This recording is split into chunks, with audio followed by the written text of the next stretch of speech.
Hi guys, నిన్న మనం ఇచ్చిన రివ్యూ కింద మీ కామెంట్లు చూస్తుంటే మీరందరు ఎంత ఫ్రస్ట్రేషన్లో నాకు అర్థమైంది. ఇప్పుడు ఈ కన్నడ వర్సెస్ తెలుగు బ్యాచ్ ఇది స్టార్ట్ అయిన తర్వాత ఈవెన్ హోస్ట్ కూడా వాళ్ళకే సపోర్ట్ చేయడం. హోస్ట్ పని ఏం లేదులే కానీ అటు బిగ్ బాస్ టీం ఏదైతే క్రియేట్ చేసే స్క్రిప్ట్ ఉందో అది కంప్లీట్గా ఇక్కడ మనోళ్ళని, అంటే మన Telugu people wild card entry పోయిన వాళ్ళని తొక్కి పారేసినట్టుగా ఉండడం, ఇదంతా చూసి మీకు విరక్తి పుట్టింది. I can understand. సో దాని గురించి నేను నిన్న వీడియో చేసినందుకు మీరు ఇచ్చిన పాజిటివ్ ఒపీనియన్స్, మీరు రియాక్ట్ అయిన విధానం చూస్తుంటే నాకు ఇప్పుడు అర్థమైంది నిజంగా మీ లోపల మీరు ఒక రియల్గా చెప్పేటోళ్ళని ఎట్లా కోరుకుంటున్నారు. ఒక రియల్గా ఓపెన్ ఫ్యాక్ట్ని, అసలు కనబడే నిజాన్ని ఒక్క రివ్యూర్ కూడా ఎందుకు మాట్లాడుతున్నారని మీరు అనుకున్నారు. సో అదే నాకు నిన్న కనబడింది. ఇది నేను ఎప్పటి నుండో మాట్లాడుతున్నా, కాకపోతే అది నిన్న మీ దాకా వచ్చింది వీడియో. సో ఇవాళ కూడా మనం ఓన్లీ నిజాలు మాత్రమే మాట్లాడుకుందాం, ఓపెన్గా మాట్లాడుకుందాం, రాగా మాట్లాడుకుందాం, రస్టిక్గా మాట్లాడుకుందాం. చాలా పెద్ద ఎక్స్పెక్టేషన్ పెట్టుకునేటట్లేదు. సోదిరెడ్డి లాగా సోదిరెడ్డి ఊడాల నాయలా చేసినట్టు మనం చేయాలని నాకు లేదు. సో ఇప్పుడు అసలు ఎవరి వల్ల ఇదంతా అయింది, దానికి కారణాలు ఎవరు, ఏం జరిగింది బిగ్ బాస్ హౌస్లో, నామినేషన్లో ఎవరున్నారు ఏంటి అనేది ఈ వీడియోలో మనం కుల్ల మాట్లాడుకుందాం. దానికంటే ముందు నిన్న నాగార్జున గారు గౌతమ్లో ఒక మాట అన్నాడండి. అందరూ కరెక్ట్గా గెస్ చేసిన వాళ్ళు అందరూ ఓజీ క్లాన్ వాళ్ళే, మరి ఇప్పుడు కూడా గ్రూప్ గేమ్ అంటావా అని. ఏంది సామి అది? అంటే ఎక్కడ దొరికితే అక్కడ వేసుకోవడానికి ఫిక్స్ అయ్యేలా అర్థం కావట్లేదు నాకు. ఇప్పుడు ఆ మాట ఎందుకులే, అవసరమా అని అనొచ్చు నాగార్జున గారు, కానీ అనడు. గౌతమ్ అంటే నిజంగా నాగార్జున సార్కి కూడా నచ్చదు. నేను ముందు నుంచి అదే అబ్జర్వ్ చేస్తున్నా. ఎందుకు అర్థం కాదు. దానికి నాకు ఇప్పటికీ ఆన్సర్ మీ దగ్గర ఏమైనా ఆన్సర్ ఉంటే నాకు ఇవ్వండి. అంటే ఇక కట్ చేస్తే ఇప్పుడు ఇవాళ నామినేషన్ జరుగుతున్నాయి. మీకు ఆల్రెడీ ప్రోమో వచ్చి చూసిలు కదా, అందరూ గౌతమ్ని దించిపారేసుకుంటున్నారు, గౌతమ్ని వేసుకుంటున్నారు. కానీ అర్థం కాని విషయం ఏంటంటే Gautam is not a fake person. First thing, maybe he's కొంచెం చైల్డిష్ ఉండొచ్చు. కొన్ని కారణాలు చెప్తా, గౌతమ్ చాలామందికి నచ్చకపోవడానికి గల కారణం చెప్తా. గౌతమ్ దగ్గర ఏంటంటే ఒక చైల్డిష్ బిహేవియర్ ఉంటుంది, కొంచెం ఇమ్మెచ్యూర్గా ఉంటుంది.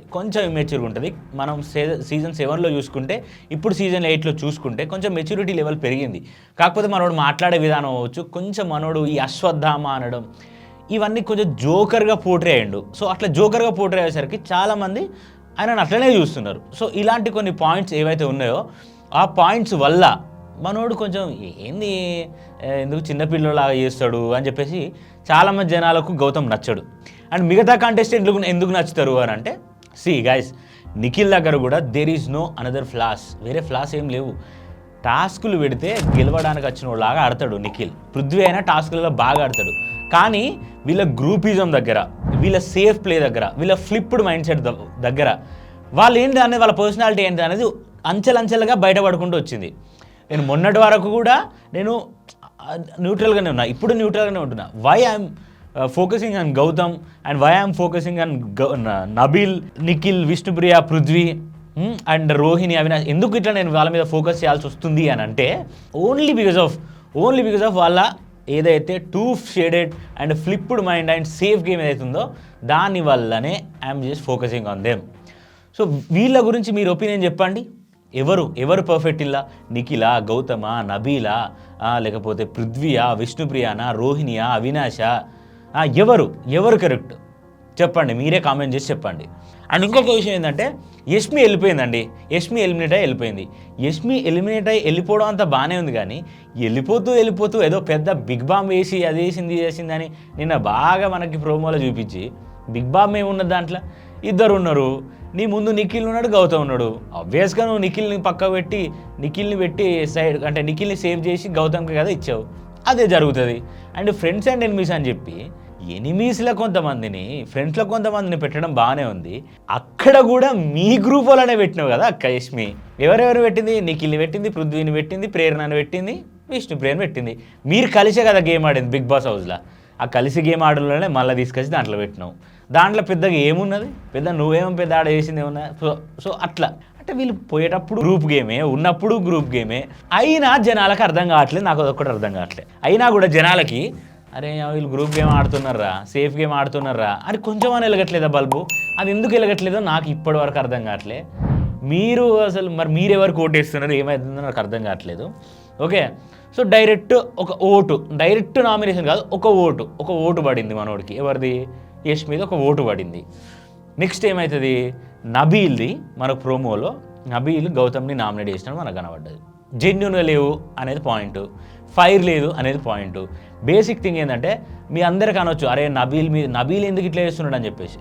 నబీల్ చేస్తాడండి, ఎందుకు చేయడు? నబీల్ కూడా గౌతమ్ని నామినేట్ అని తప్పు కాదు. స్ట్రాంగెస్ట్ ప్లేయర్ని ఇంకా తీసేస్తేనే ఉన్న స్ట్రాంగెస్ట్ ప్లేయర్లు విన్ అవ్వడానికి ఛాన్సెస్ ఉంటాయి. సో స్ట్రాంగెస్ట్ ప్లేయర్లు నామినేట్ చేసుకోవడమే బిగ్ బాస్ హౌస్లో బాగుంటుంది. So no hatred from now. నేను ఇప్పటి నుంచి మీకు చెప్తున్నా, ఇప్పటి నుంచి ఎవరి మీద ఎవరు హేట్ పెంచుకోకండి. ఇక నుంచి గ్రూప్ గేమ్ ఉండదు అని నేను ఎక్స్పెక్ట్ చేస్తున్నా. గ్రూప్ గేమ్ ఆడే వాళ్ళు కూడా ఎవరు లేనట్టుగా నాకు కనిపిస్తుంది. ఎందుకంటే ప్రేరణకి నిఖిల్కి వర్గులు గర్వవు. ఓకే, ఆడితే ఒక పృథ్వీ నిఖిల్ ఇద్దరు కలిసి మేబీ ఆడే ఛాన్సెస్ ఉంటాయి. ఇప్పుడు విష్ణుప్రియ పృథ్వీ ఆల్రెడీ ఎక్స్పోజ్ అయింది.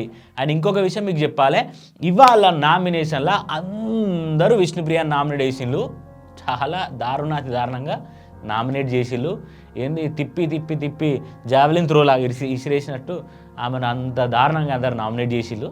సో చూడాలి ఇంకెట్లా జరుగుతుంది, ఏముంటుంది అలా లైవ్లో చూస్తే మనకు అన్నీ అర్థమవుతాయి. కాబట్టి అవన్నీ చూసేద్దాం.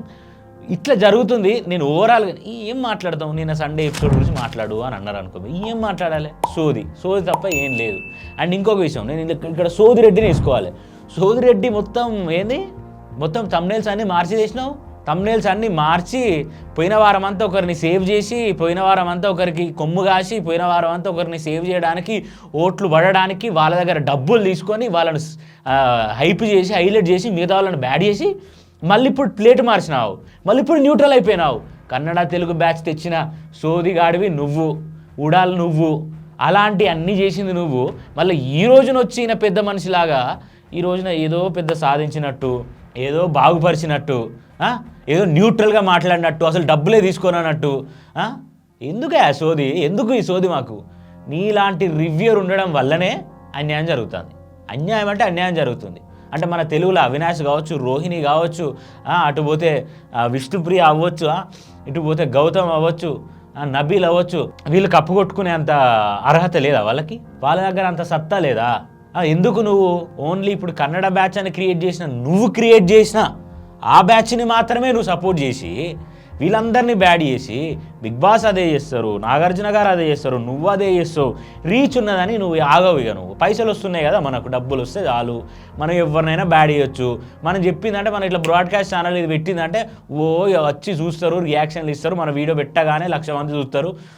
ఇట్లా మిలియన్స్ వ్యూస్ పోతే మనం ఏం చేసినా నడుస్తుంది అని ఒక ప్రిపేర్ అయినా. కానీ నీలాంటి సోది రివ్యూరు ఎవ్వరు లేరు. పెయిడ్ రివ్యూరు సోది రివ్యూర్ అంటే నువ్వు మాత్రమే. సో వీక్ నామినేషన్ జరుగుతున్నాయి. సోదిరెడ్డిని పక్క పెడదాం. వీక్ నామినేషన్ జరుగుతున్నాయి. సో నామినేషన్స్ జరిగిన తర్వాత ఎవరు ఎన్ని పాయింట్లతో ఎవరిని తెచ్చుకున్నారు, ఎవరు గ్రడ్జ్తో మాట్లాడారు, ఏం అవ్వబోతుంది అనేది మరొక వీడియోలో నేను చెప్తా. అంతవరకు సైనింగ్ ఆఫ్. బాయ్.